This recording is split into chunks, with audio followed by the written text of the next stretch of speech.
Andriamanitra fitiavana. Tiano anarana nasatra zao Kristo angatsoratra sy tononkalo vitsivitsy no ambonina tamin'ireo tsoratany rose gasy efa nisy roapolo taona mahery. Dia mify ianao fa vokatry ny foky ny amenanao andao.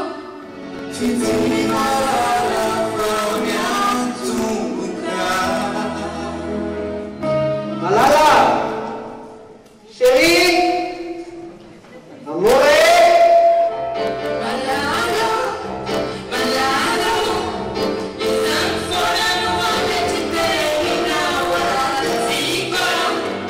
Mirakitra ireo fitiavana sy trangam-piainana rehetra no lalovany sy no lalovany olona hafa na no eritreretina sy no vinaniana no misy na misy na hisy.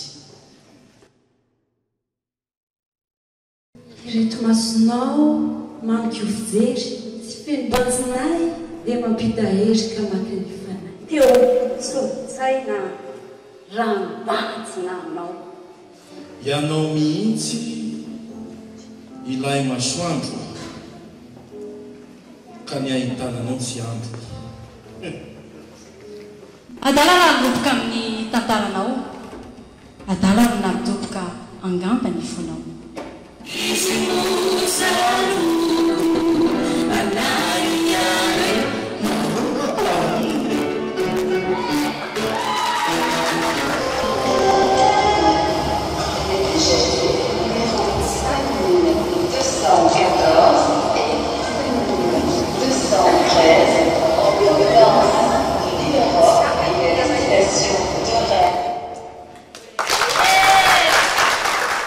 Rose gasy dia tovolahy tsy tanora tsy antitra, tsy lava tsy fohy, mba manoratsoratra entin'ny aingam-panahy eny rehetra eny.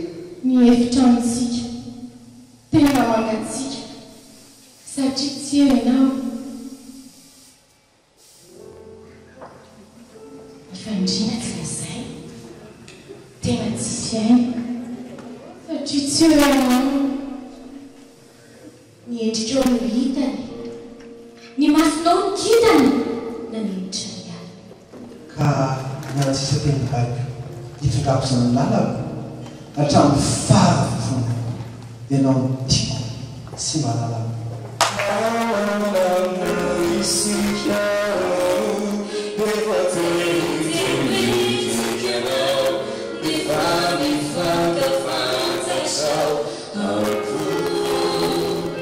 Tsy tena hoe ampiadana anao amin'ny trano be sy fiarana vidy. Fa mozoloko ianao ny fitiava-tsy voafeky fa ny korontaninao tanora be lehibe. Rimarima am-piainana, rima kofisaina. Rehefa falifaly sy asadisady na fifity.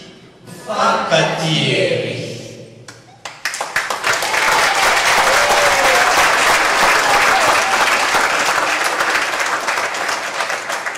Yay, yavy,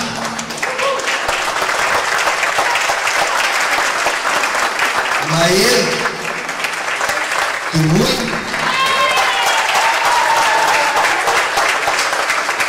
Monique, Lini, Tanjo, Tim, Luva, Zula, Ari, Fafa. Anarana hafa ihany koa milotondrona amintsika Ramatokely Rajohnson Navero izay nanao ilay hosodoko nandravahana ny fonom-boky. Isaokanay betabe ianao hiaja ny amin'ny fatokisana nomenao anay tsirairay avy tanatin'ny famakinan'ny tononkalo.